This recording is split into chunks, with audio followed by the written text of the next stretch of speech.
the suppression of the use of marijuana and of the forces lurking behind it are the most important jobs this department is now engaged in. In 1930, the records on marijuana in the Washington office of the Narcotics Division scarcely filled a small folder like this. Today, they fill cabinets. Welcome, ladies and gentlemen, Coloradians, and everyone that's smart enough to listen from the outside. It's one of the most amazing plants we've ever discovered. The pot party, the trippers, the grasshoppers, the hip ones, all gathered in secrecy and flying high as a kite. Welcome back, ladies and gentlemen, to another week's episode of Stoned Appetit with your host, as always, Eve the Immortal. CB to my straight ahead, and I'm Kip Wilson. We're coming to y'all with a Zoom intro before a doozy of an interview this afternoon. We got to get ready for the weekend ahead. Y'all know I'm giddy like a schoolgirl, but I want to know more about what y'all have on the docket. CB, how you feeling this evening with a little rainstorm coming down? I'm feeling great. I'm curious as to how much snow the whole Steamboat region's gonna get. I hear it could be like double digits, which is nuts. As someone who oftentimes lies about inches, I can only imagine it's probably gonna be 3 to 4 that actually stick. So to be determined, but you're our weather guy, so I need to have you boots on the ground soon enough. When are you gonna get up there? Oh man, I'd be a great weather guy. Queen Evatha, what are you doing? How's life? Life is okay. I'm just trying to move. Oh, so. who hurt you? We'll fight them. It's stressful moving, Kip. Have you got boxes? Are you starting to box things? I'm gonna get some from Mimi. I love that it's a team effort here. When is the exact moving day? I don't know. Like my last day here is the 22nd, but I'm gonna try and move before that because I have like a party the 21st. So I'm like, do I want to move the day after a party? Is it a party that? Yeah, are we invited? No, you're not invited. What the fuck? Yeah, so I have to figure out if I want to move before then or the day after a party. Probably. I don't know. That's fair. I mean, moving sucks either way. I'd say move before the party, but yeah, rather than I moved after a big Thanksgiving dinner one night where we just pounded wine, and that made the move suck exponentially worse. But either way about it, it's no fun. But you'll get through it. I can't win either way, so I don't know. Maybe the 20th I'll move. I love it. I love it, Eve. I'm so excited. Yes. All right. Well, y'all, this episode, I'm brutally excited. The enthusiasm is porous because we have a kick-ass guest. Chef Linda Hampsten Fox is joining us from The Bindery. Y'all may remember her from our Beard Foundation campaign that we did earlier in the fall. But at the same time, I'm about to go get tits up and some wine, some cigarettes, some European smokes. I need all the details, Chris. But before we need to get into that, I need to give a quick shout out to the community. We've talked about Jerry. We've posted about Jerry on social media over the years. Jerry, for those that maybe listen to this podcast and didn't catch it on social media, he was flagged with some internal bleeding last week. It's not a tumor, in the words of Chef Arnold, as well as the veterinarian. So what they determined was he has a gastrointestinal bleed that came from a ulcer in his intestine. And so he is now on medication. And we are going to take these medications.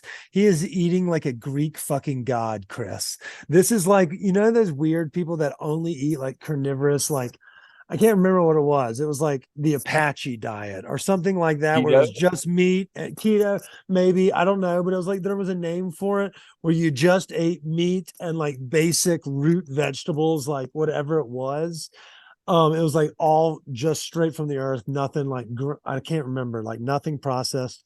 Anyways, Jerry is eating steak and chicken with potatoes and carrots and a side of either red lentils or garden pasta plus medications. Oh my God. It's an arduous process, but we are glad that he's going to be okay, according to the vet. Shout out to City Vet Capitol Hill. They came through clutch. They told me it was okay for me to leave town. So my excitement level is quite palpable in the house right now. Oh yeah, no, I was just wondering with all your excitement, like I can never sleep before a big like adventure. Are you going to be able to sleep tonight? I don't know if it's excitement level, like palpable, like where you're like, oh, I can't sit still vibes, like it is Christmas Eve. It feels more of like one of those Kevin McAllister's dads, like if anything can go wrong, it will go wrong. So you kind of run that through your head, like, oh, what if DIA's security line is longer than my Johnson rod? Or, like it goes sick, or the trains break down, or you get, United just decides to fuck you. oh, you mean circa March or circa June for you? Yes, all of those things are very large concerns. And I think a lot of folks will probably be able to empathize. So I'm doing a boat like trip. So I'm going to get on a boat and then just coast away and not give a fuck about anything and just bip and bop across Europe while I'm on this boat. But I'm not the only person on this boat. Mo is not the only person on this boat. So my hope is that, like, if let's say everyone else arrives earlier in the day, but something is precarious out of the DIA Denver airport, like who's to say they don't just leave us? And then we get there and we just got our thumbs in the air. Like, I mean, obviously we'll make ourselves at home in Amsterdam, but what are the odds? Like, we've heard nightmare stories of, foreign United travel nightmares, and like what happens if it sandbags you by a day and a half? I mean, Chris, you missed one of the wonders of the world because of that fucking airline. Yeah, that's very true. I don't know how that works with a boat. Maybe you could, I don't know. I'll probably Vin Diesel it, if you think about it, between the amount of like adrenaline I've got and the edibles in my bag. I'm just going to shoot us off a ramp and land the car on a boat. I think that's fairly, option. I think where things are going to falter is when you get off the boat. Normally, if they like luggage is a big deal getting off boat. The last cruise I went on, my luggage got lost somewhere in between that and home. Okay, so this isn't like a cruise. This is Neither more, was my, but neither at the was same mine was time, on I'm boat. not checking a bag anywhere. I'm taking a check or a carry-on because I don't trust anybody. That's the thing with the airline. Like, I'm not an anxious flyer, but I don't have any faith in humanity. Like, people are stupid. Everybody is stupid. And that's my biggest concern is like, there's a hillbilly, like your cousins are drunk at the back of the plane and throw up or have diarrhea and we have to like deboard somewhere, or quite literally something happens at security or TSA or this or that. Like, I don't trust anything. So I try to leave as little to other people's control as possible. So I'm going all carry on, and I'm going to treat it like Mr. Deed's sock guy. I'm just gonna be like, I really want your feet. Like, just let me carry the package. I'll carry it. I'm not going to let my shit out of my sight. I've got $20 that you spill wine on yourself at one point in the trip. Okay, so I'm glad you brought that up. I want to we're going to talk about that because there's a couple challenges. We need to set some over and unders. What do you think? Yeah. So hold on, but you're going to be in Germany for a little bit, right? Yeah, I think for about a week, I'm going to be in Germany. Okay. So I wonder how many of the big steins you can put down in one sitting. Ooh. I know you're not a beer guy anymore, but you used to be. But the steins are big boys, Chris. We're talking, those things are like 4 beers. So I think I can get 2 steins down in a sitting, but it has to be paired with 6 2 brats. steins and 2 brats. Okay. 2 steins and 2 brats. I think I can handle that. I'll do that. I'll do a little CB challenge. And a picture with both a man and a woman in one of those what do you call those outfits? Eve. Lederhosen. I knew you'd say it right. Yeah, and I knew the word, but I don't know how to say it right, so I was going to leave it to Eve. Yeah, I mean, we'll be there for a hot minute. Germany is going to be a vibe, but we start in Amsterdam. We're going to hit up parts of Netherlands that are not Amsterdam as well. We're going to catch up with Captain Hooter, Chris. Captain Hooter is a friend of Sean's. Sean is a buddy of ours from Bud and Breakfast. We've talked about their can of tourism that goes around the world in months past. But Sean introduced us to the Captain Hooter, who owns a couple cannabis lounges over there and cafes in Amsterdam. So we're going to catch up with him when we get down there, make sure that we're stocked and ready to rock. And then we're going schnitzel hunting too. Don't forget about that. We have a lot on the docket, Chris. We're gonna have to create a checklist: schnitzels, brats, Steiners, picks with locals. I have a tradition that I've done since my first European trip and all my other foreign trips of when I get to see a stoic or historic church, cathedral, thing of that nature, I like to get high inside of it. I did it inside of the Notre Dame, pre-burn down. I had nothing to do with that. We did it in the Bastille and CDM, the big one that does like 100 masses a day. We got high underground over there. And then in Barcelona, that motherfucker that they've been building for 350 years, shout out to Spanimus. We did it over there. So I feel like we're going to have to clip a church. So we got to smoke weed in one historic church while we're there. That needs to be on the scavenger hunt list, Eve. Ride a bike. Ooh, Yeah, ride a bike. You gotta ride a bike in the Netherlands, but be careful. Be careful. I feel like they're more cautious of their bipeds than I'm just talking about the other bikers, dude. There's some traffic there. Chris, give me some lay of the land. What do you know? What I mean, do you know that the rest of the world doesn't? Definitely go to Van Gogh Museum for sure. But if y'all are going to like kind of like the countryside of Netherlands, that's going to be awesome. That is exactly you gotta get a picture of a windmill.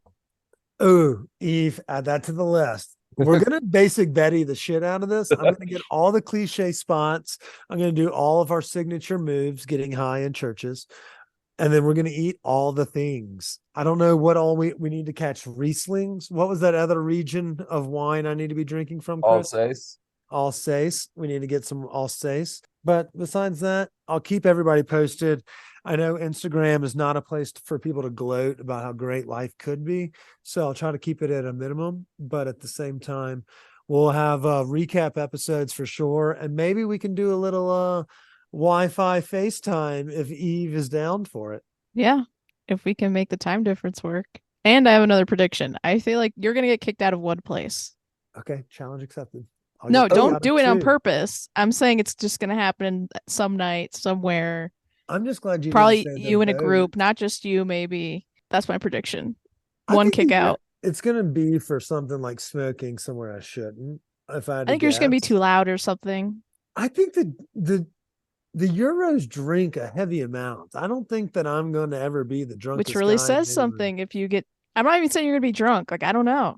You think I just may accidentally pick a fight? We need to. Yeah, don't do that. They headbutt over there, so just be careful. So also, we need a stoic picture of you on a bridge smoking a lung dart. Challenge accepted. Cosmic brownies need to be procured and snacked on.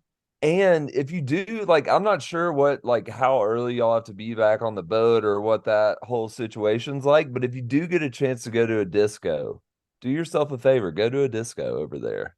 Okay, word. So I don't know the whole docket. My whole theme for this trip is just go with the flow.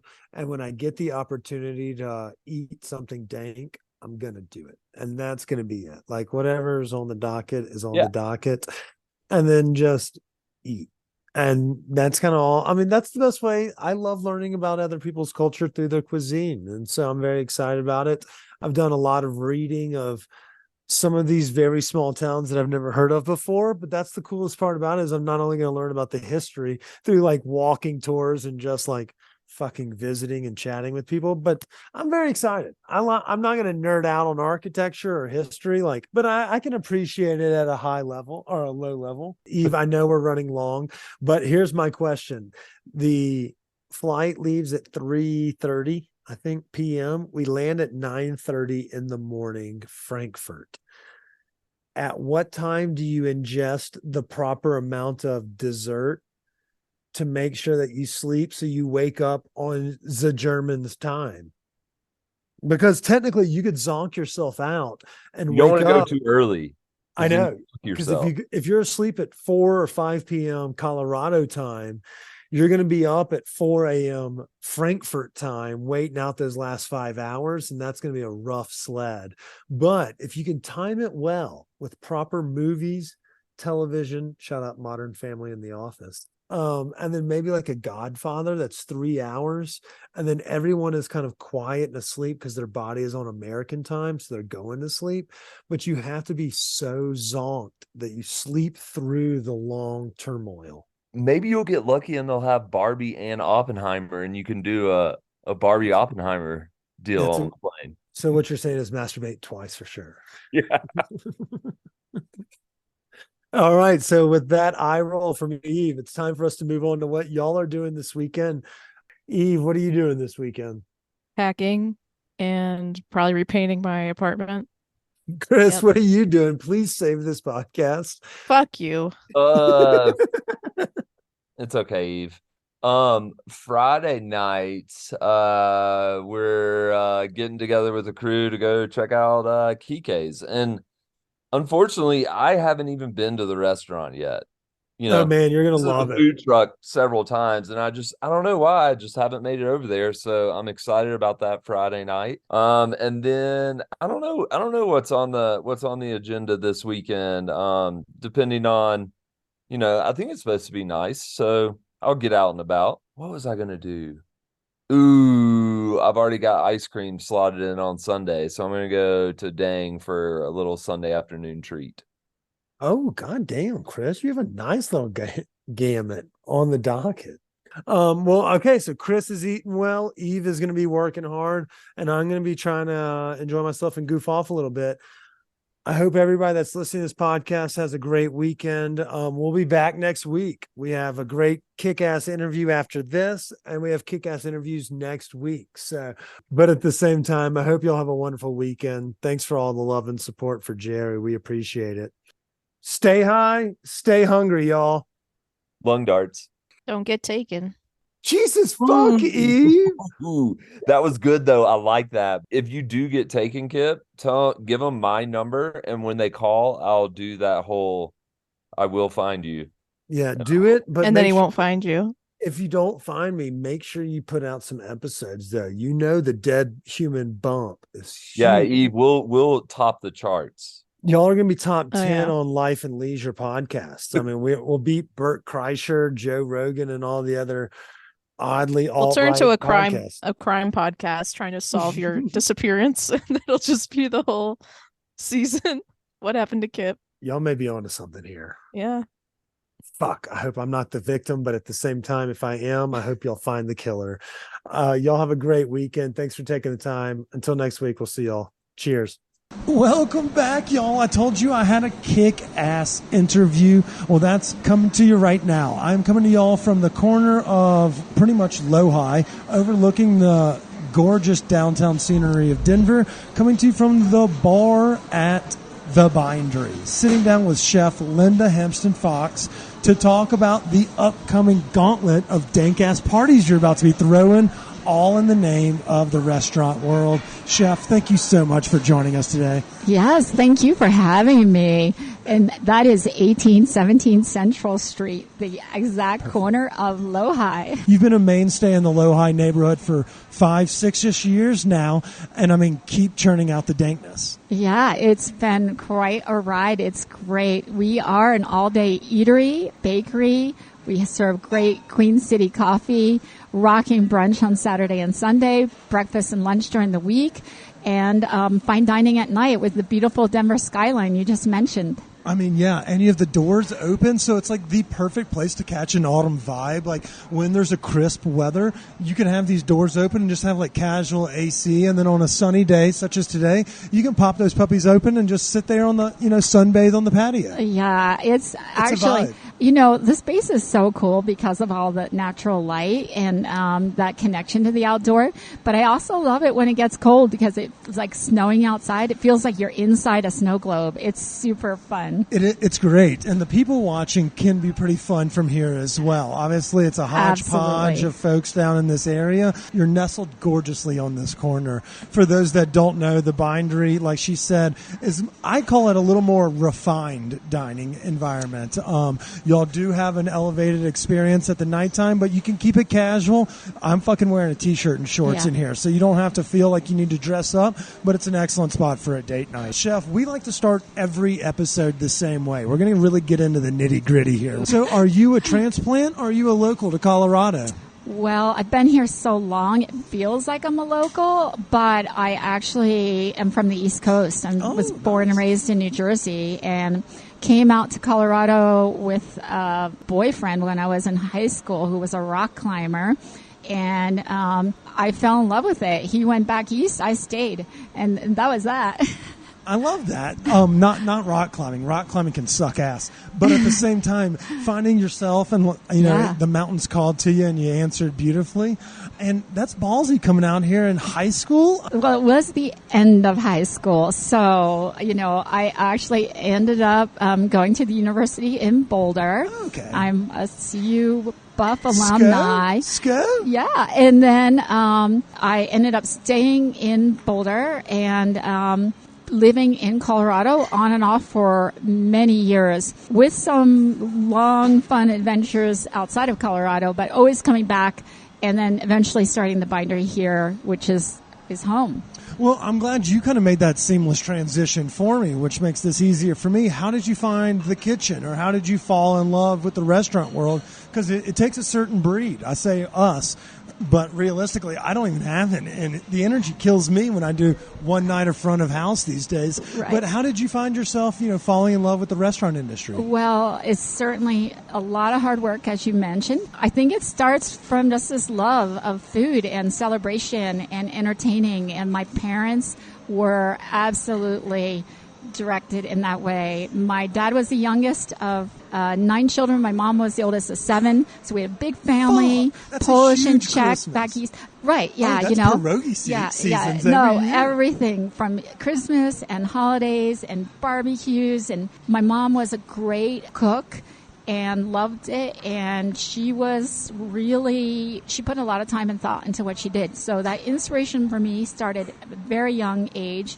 Really has to do with cooking for people, that the pleasure of that, entertaining. When you come to the bindery, you're coming to my home, and that's how we want to treat you. We want you to feel at home and cared for and nurtured. But that all started at a very, very young age. I remember I started tearing like little recipes off of magazines and Jell-O boxes or whatever the heck I could find at a young age, where people were like collecting baseball cards and doing stuff. I had like this weird little box of recipes. So it started very young for me. But over the last 5 years, you've continued to spit out hot fire, whether it's, Best of Westward, 5280s, 303 magazines, the whole heap. You have the accolades to show for it.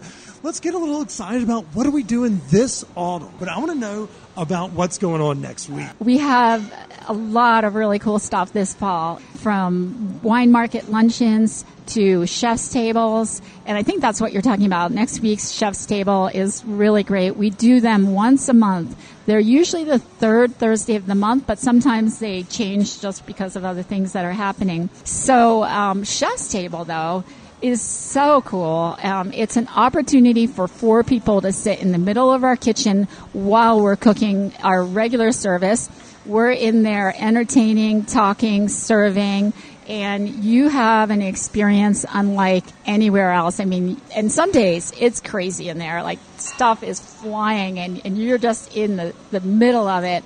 Then we also offer up to 20 seats at the bar. Same thing, chefs come out here, serve you your dishes. It's usually 6 and maybe sometimes a little bit here and there more because we can't help ourselves. Courses plus pairings. So we have cocktails, mostly it's wine pairings, and we are going completely off menu. What's really cool about Chef's Table is it's a completely original menu every time we do it. We never do the same thing twice. We've never done the things that we're doing that night until we're doing them that night. So it's totally like shoot from the hip type vibes? Or, a little bit of methodical planning's in place, obviously, for inventory and ingredients, but y'all are like, what if y'all are doing stonerisms? Y'all are like, what if we paired this with this and have some fun with that and pull some of that? Yeah, it's totally like that, sort of. But creativity-wise. Organized chaos, a little bit more so. Creativity-wise, that's where we're going. So, I mean, I feel like everyone's got a fair understanding of what you're talking about. Chef's Table, you can see it from the pictures on our social media. We've posted what your view would look like, both from the bar and from the table in the middle of the kitchen. Give us a little teaser for those, because obviously you mentioned we have the new seasonal menu is dropping this week. For those that are curious, it's the second-ish week of October, so the third Thursday is coming up, so you'll get a different sample size, a different taste of the menu. But what are some things that are knocking your socks off? What are tickling your fancy this autumn that maybe you hadn't tried in years past, or you've done variations of, and this one played well, so we brought it back? What are you giddy about? I am definitely a pork belly girl. Get out! Are we searing that shit? Yeah, like, love those big pork bellies. And we do variations on this, but I definitely love putting cocoa nibs on top of the pork belly when it goes into the slow, long cook. They get caramelized, and that bitterness on top, you know, all the other things that go into it. But we're serving that pork belly with calabaza, which is pumpkin. And what we do is we cook it 3-4 different times. Once we cube it, peel it, cut it up, we put it through 3 or 4 different cooks of just plain water, and really quick. And then we put it into lime juice and cook it. And then we take it out. And again, the last version is like lime juice and sugar and a couple of secret things. And we cook that pumpkin so it becomes candied. But it's so good because it's earthy and it's tart. And it goes so well with that rich, beautiful cocoa nib pork belly. It's a great dish. I'm glad you explained that a little further in detail, because I definitely knew exactly what all of those things you said were. But for those that, you know, are just dipping their toe into it, asking, you know, should I try something like this if I'm an adventurous eater but not exactly sure what I'm, you know, getting myself into? Yeah. Holy fuck. You've got me hook, line, and sinker. And you get to watch it all go down. Yeah, and I got to talk to you about pasta because, I mean, it is pasta season. And, you know, we make all our pastas here in-house. And Fresh nudes? Oh, yeah. Oh, yeah. Yeah. We got Linda's OnlyFans is coming right up. All right, give me your 3 favorite nudes for the season. Okay, well, definitely cannelloni. Okay. Filled with our braised rabbit, smoked cheddar, black truffles. But also, I'm going to circle back to something we're doing for Wine Wednesday, which is really cool. I have put a new name to Wine Wednesday, and it's now called Truffle Wednesday. Every Wednesday, you can get that dish and a shared appetizer for 2 people and a bottle of wine for $75. I will be here. Come here on your date night. It is so fun, and we, sharing plates. It's so fun. I love that. I'm a one of everything gal myself, so I'm like, ooh, I need to try this and I try that. So if you're not like a family style eater, like if you do the hand slap of my fork, that will be the last time we eat together. If you're like it's a Seinfeld episode. Oh. But in my heart, I'm like, I need to share everything. Like, I want a little of yours, a little. You can have some of mine. Yeah, totally. I'm so excited. Let's get back to your 3 favorite noodles of the season. Okay, so the cannelloni, we always make a house pappardelle, and the fall, Bindery is really known for kind of flipping the switch a little bit, being very creative, cool ideas. But this is actually the only recipe that I adhere to. It's something I learned in Tuscany, and it's an old recipe. It's a wild boar sauce, and it's like a ragu kind of. Yeah, like a ragu. The cool thing about this is it's an old recipe, and when I'm in the kitchen, I can hear a lot of that's going on. And there was a group of people at the end of the bar eating this, and they were like, "Can you believe that she put like cocoa powder in this wild boar sauce? Like, how dare she?" You know, it was like they thought I was taking my creativity too far. But that's one of somebody else's just wholehearted recipes. That is like a middle-aged classic recipe for decades, and it's the only one that I don't really like dabble in. And did you dunk on them? No, I let them think that it was all new. See, that's the Instagram world of like people like, oh my god, be like, shut the fuck up. You don't actually know what you're talking about. No, like, you just sit over there and cut your videos. So take pictures of your food. So we do this praise of wild boar, and if you don't know chingale, they're like these gnarly beasts, and they would come, and I've actually run into them on my bike in Europe. Like, oh my god, you don't want to run into a wild boar, but I have. So it's a great recipe, and it does use dark cocoa, and it has a little sweet and sour aspect to it, but it's a slow braised ragu, like you said, kind of thing, on the pappardelle. So that's one. Cannelloni rabbit, wild boar, pappardelle. I think that's my number one nude. It is up there. Like, it's just like you could eat it when they're long and thin, like you cook them just barely, and when they're like, oh my god, it's like silk, and it's like, I love lace. Pappardelle. Oh my god, Linda, it's my fucking favorite. That's awesome. I know. I'm coming back tomorrow for dinner before I leave town, so you'll get my mind right before I get out of Dodge. Good. Awesome. You got me on the black truffles. Who's going to come in the 3 spot? It's going to be the capellotti, which is a filled pasta. It looks like a little hat, and it's filled with parsnip puree and black garlic. And it sits in a little bit of a Parmesan broth with roasted shiitakes. It's so yummy. Are the shiitakes on the inside, or are they kind of hanging out on the outside? They're on the outside in the broth. And you can just bite them straight? Oh my God, Linda. But the parsnip black garlic inside that soft pasta in like this really buttery Parmesan broth. Fuck you. Yeah, so it's cool. Okay, so we've done pretty well. We've given ourselves a power ranking of fresh nudes that will be available. You can find them here at the Bindery all autumn, winter-ish long. It's going to be divine. This episode is also presented by our friends over at Connect for Health Colorado. I said it wrong, but you're going to hear it a lot over the next couple months. Connect for Health Colorado is the open enrollment exchange program for those that maybe don't have health insurance from their office. Maybe they're a small business owner such as ourselves. Maybe they're a contractor or independent employee. They have something for everyone, and don't forget they can take care of your family as well.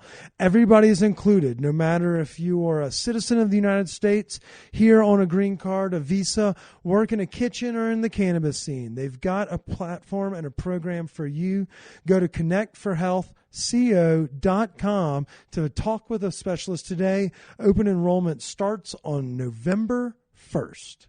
We didn't really skim over the chef's chef's table, but we did slightly skim over what else is going on in the calendar. So I wanted to highlight some of the fun stuff. It's not just Wine Wednesday / Truffle Wednesday. We also have a couple other wine events coming down the pike every month, as well as the holidays around the corner. Exactly. We do special wine dinners throughout the year, and we actually just had one, which was great. This Italian winemaker was here, and we went into the wine harvest of Italy, and it was so great. And then again, that's a whole another menu. But we are doing a fun thing the last Friday of every month, which is our wine market luncheon. So what's this wine lunch all about? Again, it's a fun original menu each time, and it's 2 courses and a little sweet, so it's kind of 3 courses really. With us, you got to have like one of our chocolate chip cookies or something at the end of that lunch because they're just so good. But what you get is to taste a couple of different wines, and you get a couple of courses. Nothing too much because it is lunch. It's not like Chef's Table at night. And then we have that wine available for sale. We have a little wine market here. A lot of people don't know it. Wait, we're kind of trying to here on this side. Yeah, is it right? In the market, we're working on increased visual display of what those wines look like and how to, so everyone can get that message. But it's super convenient in the neighborhood just to come on down and grab some wine. Like I would do that all the time if I lived in the building. You're literally sitting on top of something that probably holds 2,000. You have a lot of folks jam-packed in this neighborhood. Yeah. Fuck tons of dogs that are pooping everywhere and not being picked up. Shout out to the low-high owners. I know y'all are deviants that are not doing it. I see it every time I'm down here. But what I think you're onto something, because it's not just like, oh, I fell in love with this bottle of wine while I was at dinner. You could just be in the area and be like, oh, shit. I got a date later. I'm going to run down to the market at the bindery, grab a bottle of wine. Maybe they have some Pepperdale. They're just hanging out around. I could, you can take that to go too, man. Yeah, I'm just going to make one of those little necklaces. It's a way to everybody's heart. Yeah, and they're unique wines too. So where do y'all do y'all's wine? Well, we have various distributors, so we're relying on them. They know me, they know the restaurant, they know what we like. But with the wine market, we want to expose people to some fun stuff that you're not just going to walk into a normal wine store and see. So it's not J. Lore and Kendall Jackson. No, not at all. You don't have to look at me like that just because some of us drink wine out of a box. What the fuck, Linda? Sorry about that. That wasn't what I was getting that eye. Your face of judgment, like. This podcast soon goes to video, and I wish we had video today because you just looked at me like, look at this peasant that has zero taste trying to sit here. I was just joking. I definitely don't drink Kendall Jackson Chardonnay. Peasant. Far word. So, wait, we're doing wine market lunch. We'll finish wine market lunch. And then we'll do Europe. And, well, also I want to just say, too, we come into November. It's November 1. Oh, wait. Before November 1 is a couple of other things. Shoot. Saturday and Sunday, Halloween weekend, we do always a haunted brunch. And this is going to be the biggest, spookiest haunted Halloween brunch we've done. Saturday, I think it's like the 29th and 30th or 28th and 29th. So we've got some really fun things for adults, families, people come. You probably saw like that candy corn jar walking in. I guess. You guess? Give me a tip. Come on, I can't. I counted them. I can't. But it's really fun. We give out a $200 gift certificate for the person who is closest or guesses it. And one year someone got it exactly. I couldn't believe it. And it was so great. But it's Blink twice fun. If the answer is 4269. Wow. I'm not going to comment on that. But we've got the haunted Halloween brunch. This weekend is Growloween in the neighborhood. So watch out for the poo thing that you were talking about because there's going to be dogs and costumes everywhere. Haunted Halloween brunch. November 1, we open up the system to order your Thanksgiving meals. And we started this in the pandemic, and we continue to do it. I mean, we'll roast 100 turkeys for families. You order all the sides, pies, everything. We're like, here for the pies, for sure. We're doing it up for Thanksgiving. What's your preferred way of turkeying? Do you like them like a roasted?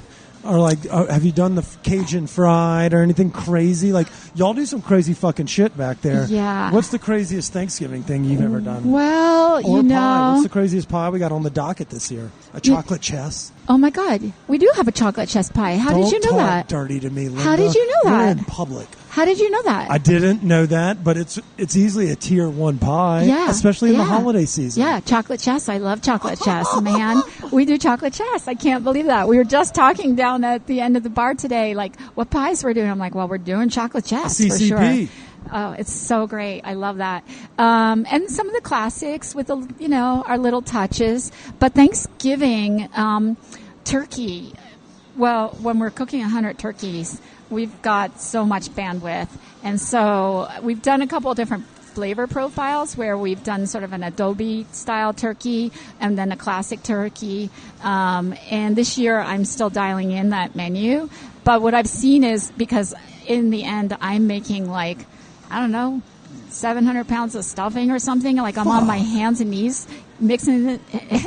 Just like that, using a fucking boat paddle like it's a gumbo bucket. Yeah, like I want it to be special, but we also have to be able to execute. And And then you take everything home. Everything's prepared. You just warm it up, and you open the bottle of wine, and you're ready to go. Which And coincidentally you could get here, or awesome. you could get it from our Yeah. friends over at Mr. B's. Yeah. For those that are listening and know, Yeah. they know the game. They're our Right. sponsors. Yeah. Friends of the program, as we call it. But Abs- you have a great absolutely. selection as well. So Yeah. it's a one-stop and shop I love for the Mr. holidays. B's too. So Right. Shout out to Jared and Scott and the family. Love you. yeah. And then obviously, it happens fast. The end of the year, we're ripping towards the holidays, and keep us in mind. We do beautiful work for holiday parties, small businesses, large businesses, families. Oh, as we come to Christmas, this will be our third year of doing a very special wine dinner pairing called the Feast of the Seven Fishes, which is Shout out so to our Catholic fun. crew. New Year's Eve weekend. It's a big weekend, and We'll be back before then. We'll have you all before we New got Year's. so much going on. It's crazy. I got to get my calendar straight. Hell It's- yeah, you definitely do. But you have a gauntlet just coming down the pike in October and November. And before Right. we dive into some personal questions, let's give a quick reminder. When is the chef's table? Is there any seats available? I know that we're doing this next week. But how can I grab some tickets? Yeah, you can go to Talk the Bindery. Look, scroll down for Chef's Table, and there will be a section for in the kitchen and outside the kitchen. And I believe the kitchen is completely reserved right now. But yes, just on our reservation system, Talk the Bindery. All right. I love it. And Talk is TOCK. For those that don't know their regular POS systems, you can just expedite the process, but you can also follow them on the social media. I believe it's, The Bindery? The Bindery Denver. That's right. Yeah. And then there's a link in the bio that will expedite that and kind of take you straight to the source, as they say. Yeah, absolutely. Speaking of taking it straight to the source, I'm about to get obnoxiously drunk on social media over the next couple of days. And so I wanted to have this conversation before we left because I know you know the lay of the land. You know Europe well, you know really fine dining, and you know great wine. So I wanted to pick your brain, give me some tips, and then we're going to end with some Baja California, and Cool. I'm going to ask you about superpowers. But Oh, yeah. okay, so I fly into Amsterdam. And Okay. I'm in Holland, like we're going to bip and bop for a couple of days. Yeah. And then I navigate down to Cologne, Germany. And then I bip and bop around Germany for a couple of days. And then I finish in Switzerland. So how do I navigate it? Is it easy to buy weed in Amsterdam and then take it to Germany? What should I be eating in these communities? Like, let's talk about it all. Okay. Best food in Amsterdam or the Netherlands? Is there a specific dish that I need to actively seek out? So I personally don't have a lot of experience. In the Dutch food scene? No, but I love it. I love that area. Germany, oh my gosh. Okay, we'll dive into we're Germany. going Germany, Belgium, Holland. That was just like so many cool things that cross over. I'm sure there is incredible beer everywhere there. German Rieslings as well. We've heard that the Noir grape is actually thriving in the Western German, or excuse me. Wine, Eastern Germany. there's so much great wine in Europe in the areas that you wouldn't commonly think of, like also Switzerland. Oh my gosh, I love the wines in Switzerland. The Vaud, the French part, very, you're part of the Alps. There's this valley that is so beautiful by Vevey, full of great wine. I may not come back. It's going to be the land of cable knit sweaters, and my hair is going to look great, and I'm going to get all these very photogenic pictures, and people are like, oh my God, you look like you belong there. And I'm like, stop it, I'm not coming home. It happens. It so happens, man. You're going to buy an old farmhouse with like bats and snakes in it, and you're going to renovate it, and you're just going to root there and live happily ever after. Is that Mamma ever. Mia that we just? Oh no, that's that's Under the Tuscan Sun. The Pierce. Is that Pierce? Wait, is that the right one? It's that actress everyone always has told me I look like Julia that actress. Roberts? Diane Lane. Diane Lane. She's awesome. Okay. But it's a beautiful story. It's after a book, and I kind of lived that story a little bit. Get the fuck out. No, because when I moved over to Europe, I eventually, I was living in Switzerland for 5 years, in southern Switzerland, in the Italian-speaking canton, the Ticino, on the northern Italian border. Is that like So- Como area? Yeah, Lake Como on the Oh, opposite bless your heart. side. Why the fuck did you know. come home? People ask me that often. So I don't know. I'm the cat with a lot of lives. There's so many things to do, man, in life. Beautiful. It was incredible. It was such a important and special time in my life. And in leaving Switzerland, actually moved to Italy and bought that old farmhouse that was like, and I said that from experience, like scorpions and snakes Yeah, and you bats. said bats and snakes oddly Yeah, specific. yeah. I was like, fuck, do they just like hang out in abandoned homes together? Yeah, absolutely. Apparently and so. Scorpions too. Are And they like mean scorpions like in the army now with Pauly Shore? Or are they like happy scorpions that like if you don't bother them, they won't bother you? Is that a thing? kind of that thing. Okay, Yeah, okay. yeah. I Although knew that. I'm an ophthalmologist, which I think is an eye doctor. I actually just learned that there are white scorpions in Baja, and you don't even see them. Like they're like they might be badass You're scorpions. not helping like, oh, Kip, you got to go to the Baja. Yeah, well, cause. no, you have to go to the Baja. When are we going? I know fucking Alex Siddell's down. We literally talked about it at this table with y'all last time. I know. I've been trying to get him to come and see my place, but we keep missing each other. Like I go and he arrives and he leaves and I get down there and we just haven't been able to connect, but we will. I anyway, mean, no, literally Great like minds eat alike and probably travel. yes, yeah, it's so great. Baja is crazy. It's so beautiful because I love the desert and I love the water. And it's where the desert meets the water. There's nowhere like it in the world. Desert meets the rain. Sorry. You sold me on Baja. I okay. will go, but is your house available on like Airbnb or House Exchange? Just give me the door code. We'll make a thing out. It won't be a big We'll deal. have I'll to keep talk. it cash. We'll have to You talk. can stay in my place in Portugal. Ooh, now we're talking. Back to Italy. So we had the little farmhouse with the scorpions and the snakes and the bats, and we rebuilt it.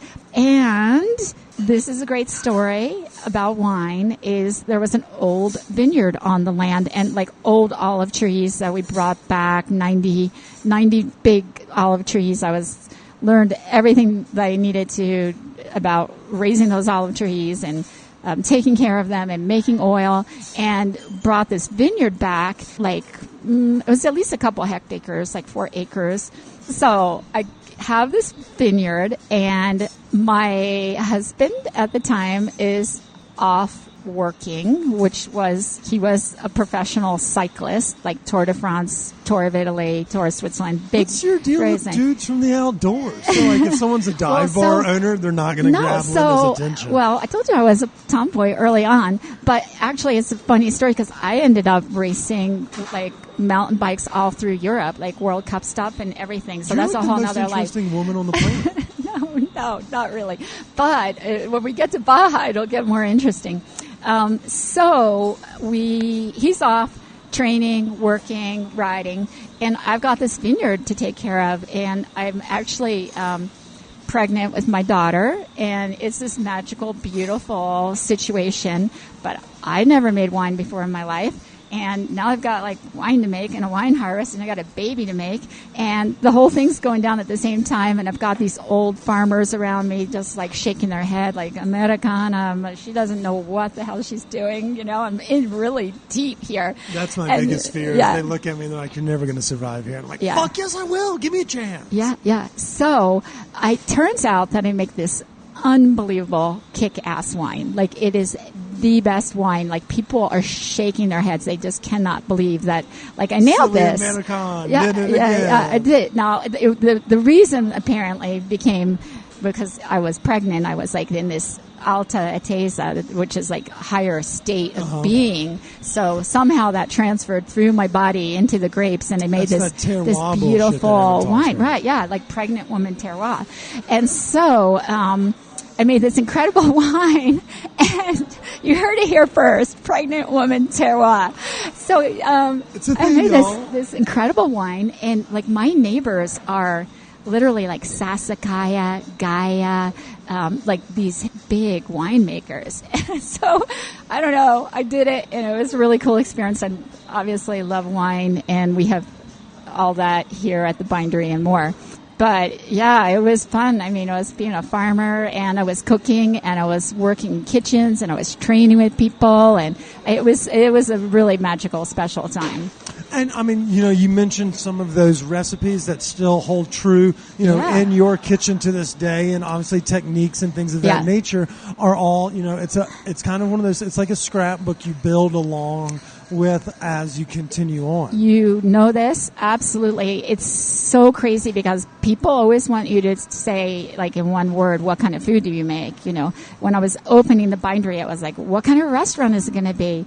And I was like, shaking my head, how do I answer that question? New American. Yeah, it is because... But everybody is, so it's like, how do you differentiate yourself? You do it with dank-ass food like you're doing. Like, you have signatures that just pop. But this is where Coco Chanel comes in. You have to take things off because otherwise it's like, what are you trying to do? Like, it's too much, So it's really almost more important what I don't do than what I do, honestly, in my eyes, because I'm Polish and Czech. I lived in Switzerland and in Italy. I've worked all over the world. I've live and work in Mexico. And if I'm going to take things from these different places that I've lived in my life, I need to be very careful, because otherwise it gets weird, weird or intimidating, whatever. Like, I am very conscious of how much I can put on my menu, and also perhaps even in wording, and say, okay, this is like, I'm going to use a word from another language and someone's not going to understand what it is, but is it important that it says that on the menu? And then obviously we do a lot of training with the staff to be able to give that context, but it's extremely important. And the answer to that question is, like, my whole life is in that dish, that one dish. My entire life is there somehow. And it's not like it's Italian or Mexican or it's fusion. It's a little hodgepodge. Yeah, sometimes. And I think that's true with a lot of chefs. It's very important that you and I say this to young chefs that come into my kitchen, especially young women who are working in the industry, is that you have to know what your voice is, and you have to stay true to that voice, because there's so many things out there on social media, influences, things that people are doing. There's a lot that you can absorb, but you have to know your voice and be true to that. And hopefully that's why people come here to the Bindery. Well, I think that, and your team is fucking excellent. Y'all kick ass. Yeah. I want to kind of this is not something we talked about, and I still want to do a couple other questions, so I'll try to keep this brief. You mentioned something about, giving specific advice or advice specifically to women in the industry. Yeah. You're a woman who's traveled many miles. You've lived and you have residencies across the globe. What is the dynamic like in an American kitchen versus maybe an Italian or a Swiss kitchen versus maybe those that are cooking in a Baja, California, Mexico kitchen, where it feels like oftentimes family, culture, all of these things are in play in a restaurant or in a recipe. Is there like more or less respect? Is it harder getting your foot in the door in one of these older cultural communities like in Italy juxtaposed to somewhere like a Mexico where but you see everyone, most of the chefs that I met were female, and things of that nature? Or like, what's the dynamic in comparison for those that maybe only have a frame of reference that is here in America? Right. Well, I think that's a really great question. Thank you. I ask a lot of those. Thank you do. And this one in particular, I want to answer it in a way that, because I've been in kitchens in the Côte d'Azur in southern France, and very formal kitchens, guys with really puffy tall hats, and it's all guys in there, and it felt like it definitely to be a woman in the kitchen was a little bit out of place. But all through Europe, I mean, you'll go to places like you're talking about families, these big families that have restaurants, and the women are really the matriarchs. They're there. That's part of it, and it's this handing down of tradition and recipes and culture. So I think it depends more on the circumstances and less like the location, because really, same thing in Mexico. I've experienced this with so many young women going into the culinary arts, and part of it is going back to like what I said about my mom and my family and being inspired. So, yeah, I don't know if I answered that question well for you, but I think you did pretty good. And it resonates because as someone who learned, my grandmother on my father's side, she has the best seafood gumbo I've ever had in my life. Yeah. And that's a recipe that we now have like printed on the wall. Yeah. And then, on the other side, we were, seasoning, grandmothers and great grandmothers cast iron. So like, But it does come from different sides of, the aisle sometimes. Right. And But I just totally was get the curious about question. kitchens in other countries. No, I get Was it different or similar? Right, because for a period of time, I was working as a private chef in all over, and my card that I made for me was of like this cartoon character of like a pretty robust French chef with a big hat, and it was a dude. And because it felt like, and then people would see that, and there was such a disconnect between like me, how I am, and a female, and it was like a play on that idea that, a chef is only this. And we're in a whole nother world now, the last decades. And No, women, I couldn't agree more. And one thing that kind of reminds me of is the puffy hat. It's kind of like the reverse connotation, and it's a meme that we see on social media. You used to see all these big, rough people wearing tattoos down their arms, and it meant they're in a biker gang or they killed somebody. And nowadays, it's like, oh, watch what I do with this foie gras. Right. It's like every chef has, the arm tats, which was, just a different sign of change of cultures, but it's similar, like industry vibes. And so I'm always curious to learn, and I feel like we learn a lot about other cultures, especially through sitting down at a table and enjoying the food. But when you're someone that's preparing it, I always want to pick your brain as to the different cultural kitchen, in a kitchen. Yeah, and I think that reference that you made earlier really had to do with, and this is definitely true, there are so many formal hotel and cooking schools throughout Europe. And so it's interesting at whatever career level you have, if it's in the front of house, service, bartending, kitchen, reception, whatever, you start that program at a certain age, and it's a career track. It's not a temporary job. Hey, I'm going to work part-time in a restaurant as a server, or I've got to get a job in the kitchen.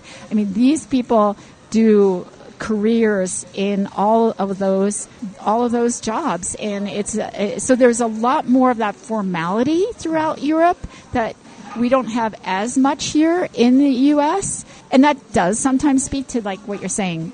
I've seen the Swiss hotelier schools, and they're all men, and the whites, and they're pressed, and they're perfect, and the hats and all of that. Chef, I want to thank you so much for joining us. I'm not only fired up to eat here tomorrow fucking night, so people will see all of these posts that we talked about on Thursday when we drop this episode, but at the same time, thanks for doing cool shit. Whether it be Halloween brunch parties, if you want to rent out the place for your own Christmas little party, doing stuff in the community. Thanks for making it fun. Thanks for inviting us into your kitchen and into your homes. We can't tell you how much we appreciate that. Oh, thank you. I mean, I love it too. Like you said, it's something I love, and it does feel like our home, and we want it to be fun. We have to have it be fun. I mean, sometimes there's a little cheeky description of a name or something to a dish because it's just got to be fun as well. This episode is presented by RIKI Seltzers. You've heard us say it a million times. The seltzer brainchild between Tivoli Brewing and Breckenridge Distillery is a 7% alcohol, 1 full fifth in every 12-pack delight. They have tequila combos, vodka combos, and as we get into the crisper weather, they're whipping out the whiskey. That's right, there's something for everyone. The seltzer of the summer has turned the seltzer of all years. We love working with RIKI, and we are certain you are going to love drinking it. Whether your football team sucks or your life is just going down the tube, they've got a drink that will make it a little bit better. Find your beach and grab a 12-pack of RIKI Seltzers today. And we still have a lot to talk about as far as Baja. So that was going to be my last question of the week. We usually ask random things like if you had a superpower or if you had to have sex with my superpower. Okay, what's your superpower? I got my superpower in Baja. It's a long, crazy Dysentery? story. That is definitely not my superpower, but thank you. It's like I can lose 8 pounds with one sip of water. Watch. So funny. I love that. But no, I had an accident surfing in Mexico, and I had been surfing like for several hours. There was like a hurricane coming, so the waves were great. Everyone was out doing it. It was so fun. And I was getting out of the water, and there was like this area where there was a bunch of rocks, and I had to get off my board and navigate around that. And I was there, and someone yelled to my name, and I turned back and I took my eye off the wave, which you never want to do. And it took the board, it flipped it up, and it nailed me in the face. So I had all these, actually, I was like, because I'm a tomboy, I was like, I'm fine. It's fine. I'm fine. Rub some dirt on it. No. I was like, I just need a margarita. Like, I need some tequila, right? Everything. So I did, and I was a little bruised, but I was like, I'm cool. I'm fine. But I got on the plane, and I was like, well, I feel really not great. And like, eventually got back home and had to deal with this. But the long story short was I had all these multiple fractures in my orbital, like around my eye and around my nose. God damn, and you flew with a pressurized cabin that way? Well, I still can't fly. Like, what is it? 10 years later, I still can't fly well because So I had like a CSF leak. I had like all this stuff. I had like 3 skull-based surgeries. But I had this incredible team of doctors from LA to Denver, the skull-based surgery. Like, these guys were working so hard because they knew I was a chef. And they said, the way we can fix this and make sure like you don't have the CSF leak and all this stuff is to just kind of bike patch the inside of your skull like crazy, but you're going to lose your sense of smell. No. And my doctors were like, no, she's a chef. We got to fix this the best way we can, or it's going to be intricate surgeries. It was like 3 different surgeries over a lot of years. So again, long story short, it left a little bit of like the nasal nerve more exposed than not. Uh-huh.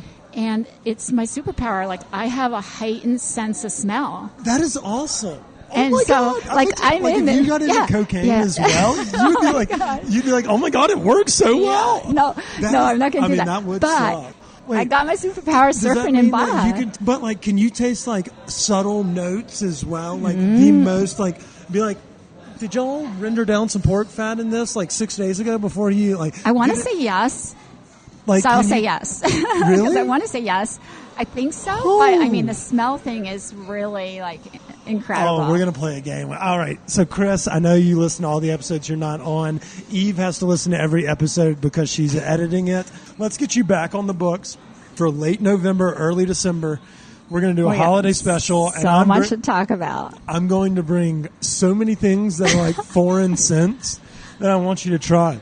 I mean, it explains why you kick so much ass and why your food's dank as fuck. That is so wild. I'm sorry that you had to suffer through all that pain. Yeah, but, I mean, it was God crazy. gives It his was a toughest crazy battles story. to his strongest angels. Right. And I'm not sure what God is listening to this podcast, but we believe it worked. It was a ride. It was so intense. How long was the recovery process? Well, so discovering what was really going on was a long time too, because it wasn't clear. Like, you think, oh wow, you've got all these like little fractures. It's easy. We've got CT scans and all this stuff, but it was so complex and it was so fine. First attempt is they try to bike patch it literally up there, and it still was like leaking. I was still having a CSF leak and problems. And so then the second surgery, what they did is there was like 3 different surgeons, and they had to peel back like the skin on my eye, and they saw this whole orbit look like an eggshell. So they bone patch it and mold it, and then they go in and they sell drywall. I know all about a good orange no, peel. I mean, it gets really complicated because it's fine, minute work around your orbital ethmoid nasal area. It's just like I had a team, and there was 3 different surgeries that I had gone through over 3 years. And then slowly, like I said, if the weather changes, I can feel it. Flying is not easy for me. Going up into the mountains, like, when you come off the plane and you have that little bottle of whatever, like your contact lens stuff, and it's all sucked in because it's open. Like, I don't have a normal head. But the I'm head tough. you do have is I'm kick-ass. tough. I'm a You tomboy, are. so I like go with it. And I think we need to rephrase that, because as we talked about, the cultural norms and shifting that paradigm as we were speaking to the female chef population, we need to just normalize women can surf, women can mountain bike, women are fucking better chefs, and this woman sitting across from me has the beak of a Greek god. She has the nose and a sniffer. She could detect drugs in anybody's suitcase at the airport. I'm glad she did not become a member of the DPD, and I'm glad that you are here at the Bindery. Shout out to me for that rhyme. Thank you. Chef, I can't tell you how much I appreciate you taking the time to goof off with me today. Thank you. Thank you so much for the conversation. Awesome. We'll do it again. We will. End of November, early December, we'll have a whole holiday special. Yeah. And you'll also see a lot of her pies at our Friendsgiving on November 18th. Tickets go on sale when I get back from Europe, because I have no doubt that we'll have some cool additions to add to it when I return. But Chocolate chess. Chocolate chess is on the docket, and I'll be back here tomorrow for that stuffed shells with with rabbit and truffles. So excellent. I'm cool. in with my friend. Have a great trip. Chef, thank you so Jealous. much. Thank you. The tables may be sold out for sitting inside the kitchen for next Thursdays, but like Chef Linda said, they do these the third Thursday of every month. Yeah, we definitely have some room this month, and I know November, so I'd Bada love to bing. see you guys. Yeah. Until next week, we want to say stay high, stay hungry. Ciao, bitches. I can say that because I'm in Europe as you listen to this.